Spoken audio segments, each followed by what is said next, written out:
Oke, jadi bayangin kalau ada laptop gaming, terus layarnya ini kita potong, tinggal mobunya aja, terus kita berdiriin kayak gini. Jadi ala-ala PS5. Nggak usah dibayangin karena sekarang udah ada produk yang kayak gitu. Dan perkenalkan ini adalah Minis Forum Gaming Ultra Slim PC.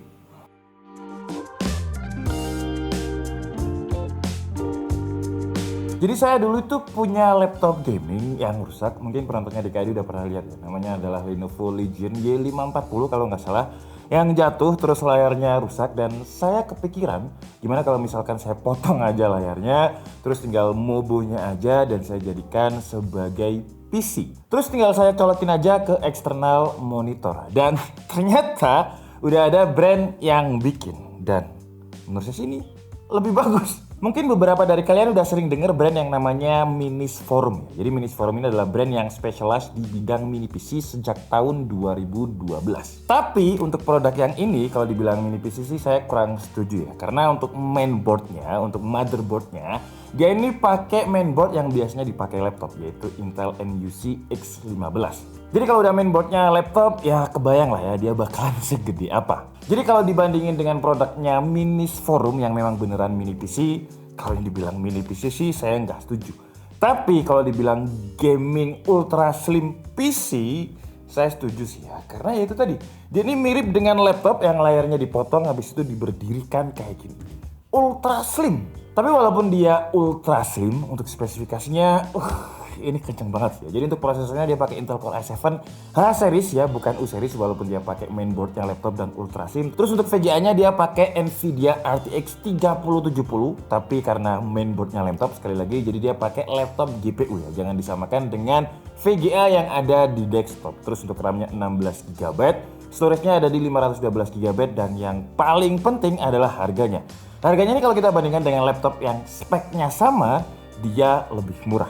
Jadi nama lengkap dari gaming ultra slim PC ini adalah Minis Forum NUX i7, NUX i7.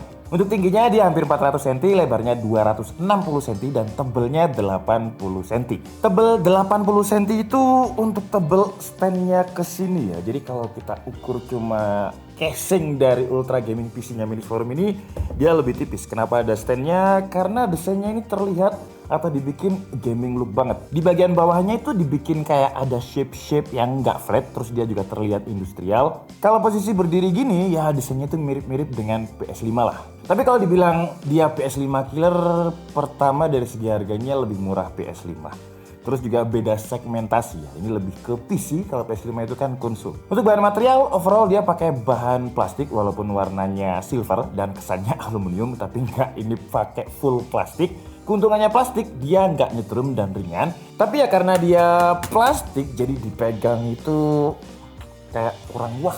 Di bagian samping kiri terdapat tulisan Minis Forum dan juga logo tengkorak yang eye-catchy banget. Di bagian samping ada grill dengan desain honeycomb untuk pembuangan panas. Untuk exhaust dia ada 4, dibuang ke bawah 1, atas 1, dan belakang 2. Seharusnya dengan desain exhaust 4 dan juga desain honeycomb yang bolong-bolong kayak gini, seharusnya sih dia harusnya ya dingin. Karena juga kalau kita bongkar bagian dalamnya, dia udah punya dual fan dengan area heat dissipation yang gede banget.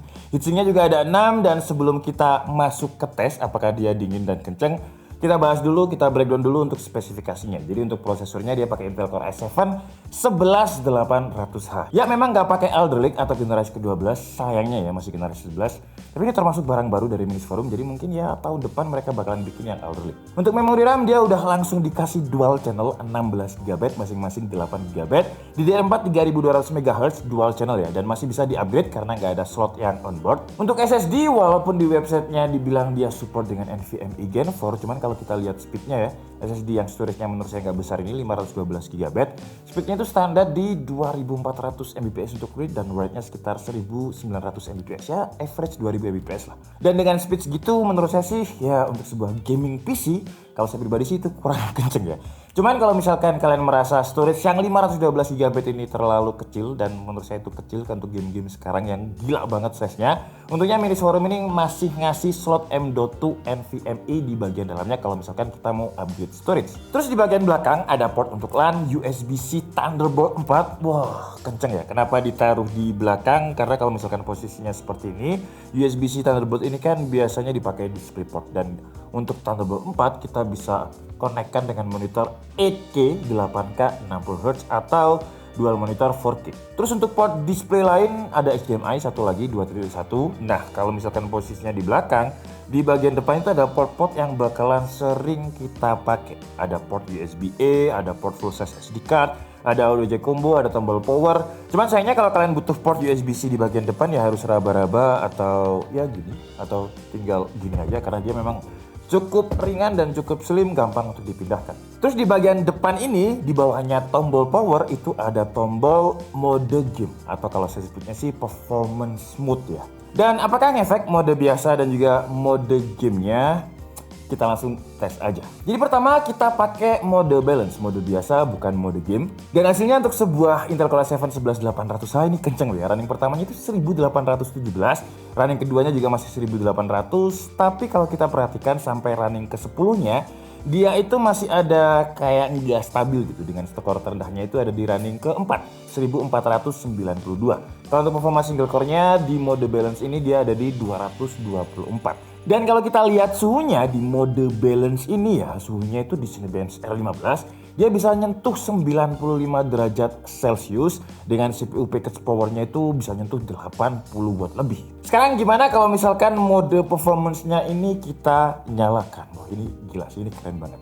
Emang kalau untuk skornya di Cinebench R15 dia itu dapatnya sama 1800-an. Cuman untuk performance mode-nya ini multi-core-nya ini lebih stabil ya. Jadi dia stabil di kisaran 1800 poin. Kalau untuk single core-nya sih masih sama di kisaran 200 poin. Tapi yang menarik di mode performance ini kalau kita lihat temperatur dan juga CPU package power-nya, temperaturnya itu nggak nyentuh 90 derajat Celcius. Jadi ya nyolong-nyolong di 85 derajat Celcius. Dan kalau kita perhatikan untuk CPU package power-nya, paling peak atau paling tingginya itu di 70 watt. Jadi kalau misalkan kita masuk mode performance, kipasnya ini memang lebih kenceng walaupun nggak sekenceng, bahkan nggak sekenceng laptop gaming ya. Jadi kalau kita masuk ke performance mode, kipasnya itu berisik tapi masih acceptable lah. Sekarang lanjut kita tes untuk RTX 3070 laptop GPU-nya. Jadi pertama kita run TimeSpy stress test. Dan hasilnya dia lolos ya dengan 97%. Untuk score Vice dia ada di 20.015 dan TimeSpy-nya ada di 9.814. Lanjut untuk editing kayak gimana? Wah, editing juga kenceng ya walaupun dia masih generasi ke-11. Jadi kita pakai template yang memang biasanya kita pakai di Premiere Pro dan kita ekspor ke 4K bukan Full HD. Dan hasilnya dia mau merender video 4K itu 1 menit 12 detik. Oh, ini kencang ya untuk Intel Core i7 generasi ke-11. Terus di Blender dengan template BMW yang memang biasa kita pakai juga, hasilnya itu 3 menit 43 detik untuk render CPU-nya. Sekarang masuk ke tes gaming, dan mungkin ini adalah saat yang kalian tunggu-tunggu ya. Jadi gimana device yang seslim ini, PC yang seslim ini kalau misalkan digunakan untuk gaming. Pertama kita coba di game casual dulu lah ya. Kita coba Valorant dengan resolusi Full HD, grafiknya ada di high, dan hasilnya untuk average FPS dia ada di 300 FPS ya. Maksimumnya itu bahkan kadang bisa tembus 360-an FPS. Lanjut ke Dota dengan resolusi yang sama Full HD, best looking. Untuk average-nya juga wah tumpah-tumpah 100 FPS, maksimumnya bisa 120 FPS. Sekarang kita naik dikit, kita coba game-game yang AAA. Kita coba di game Control dengan resolusi Full HD, grafiknya juga high. Dia bisa stabil di 60 FPS.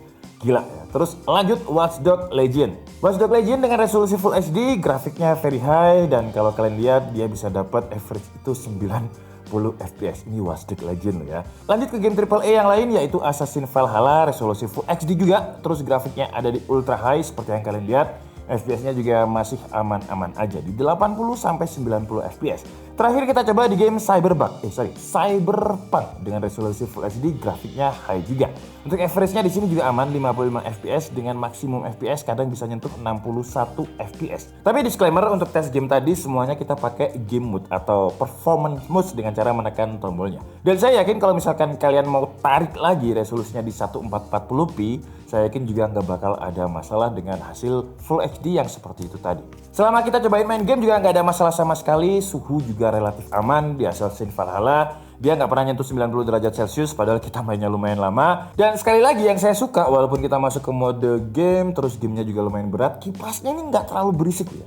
Padahal dia pakai kipas yang biasanya dipakai laptop gaming. Kalau misalkan laptop gaming itu full load, biasanya dia bakalan lumayan berisik. Nah, kalau PC itu kan pakai PSU ya. Kalau mini PC ini dia pakai PSU juga, tapi sama kayak PSU yang ada di laptop, yaitu adapter. Jadi untuk adapter bawaannya ini lumayan gede. Adapter bawaannya itu 230 watt. Yang unik ketika kita main game, stabilnya itu nggak sampai 200 watt. Stabilnya itu di 167 watt.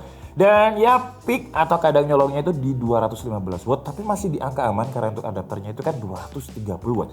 Jadi selain kencang, dia juga efisien. Kalau kalian tanya karena dia pakai mubonya laptop, apakah dia bisa dicas layaknya laptop? Ya jawabannya nggak bisa ya. Karena dia nggak ada baterainya dan ini juga nggak portable. Kalian mau bawa kemana-mana bisa sih ya, tapi repotnya bawa monitor, bawa mouse, bawa keyboard juga. Untuk suhu permukaan, walaupun dia bukan laptop, nggak bakalan kita pegang juga, tapi ya nggak apa-apa, kita tes aja. Dan untuk suhu permukaan itu dia ada di paling panasnya itu di 46,4 derajat Celcius. Ya masih acceptable lah. Oke lah, jadi mungkin cukup segitu aja video review dari Minis Forum Nook i7 ini. Sebenarnya dia ada beberapa SKU ya. Jadi ada Minis Forum Nook i5 yang berarti dia pakai i5 dengan RTX 3060 dan harganya itu sekitar $829 atau sekitar 12 juta. Murah loh ya kalau misalkan kita bandingkan dengan laptop gaming.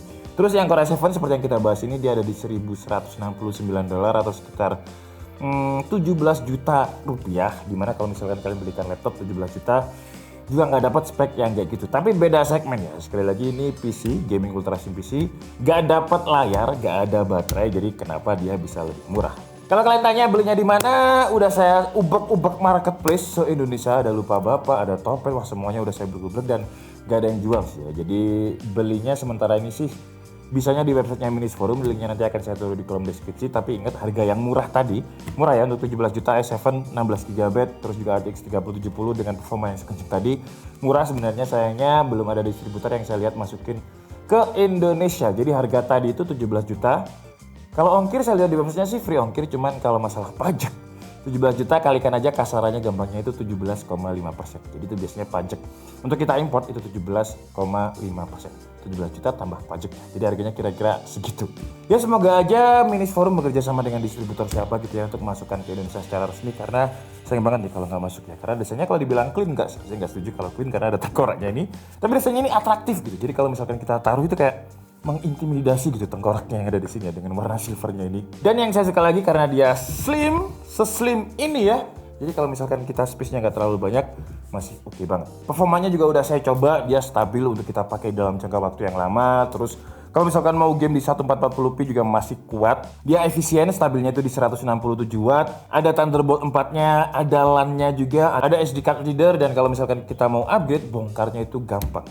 Kekurangannya dia nggak masuk Indonesia sih. Aduh sayang banget ya dia nggak masuk Indonesia.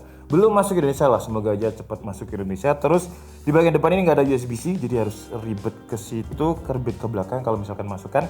Dan storage-nya 512GB. Sebenarnya ada pilihan storage untuk 32GB RAM dan 1TB. Cuman harganya lebih mahal ya. Jadi ya itu kalau untuk storage bukan kekurangan karena dia kasih SKU lain lebih mahal. Tapi ya jadi mungkin cukup segitu aja video dari PS5 Killer. Waduh PS5 Killer nggak juga sih ya. PS5 itu sekarang harganya 9 juta, ini 17 juta. Ya nggak bisa membunuh PS5 karena beda segmentasi juga. Tapi cara desain sih menurut saya oke sih ya. Kenceng juga. Mantap sih. Semoga aja cepat masuk resmi ke Indonesia. Kekurangannya cuma satu tuh. Nggak masuk ke Indonesia. Belum masuk ke Indonesia. Oke, jadi mungkin cukup segitu aja video kita kali ini. Saya minta maaf kalau ada kesalahan dalam penyampaian informasi. Seperti biasa, kalian bisa menguasnya di kolom komentar. Saya Budi and see you on the next video. Bye-bye.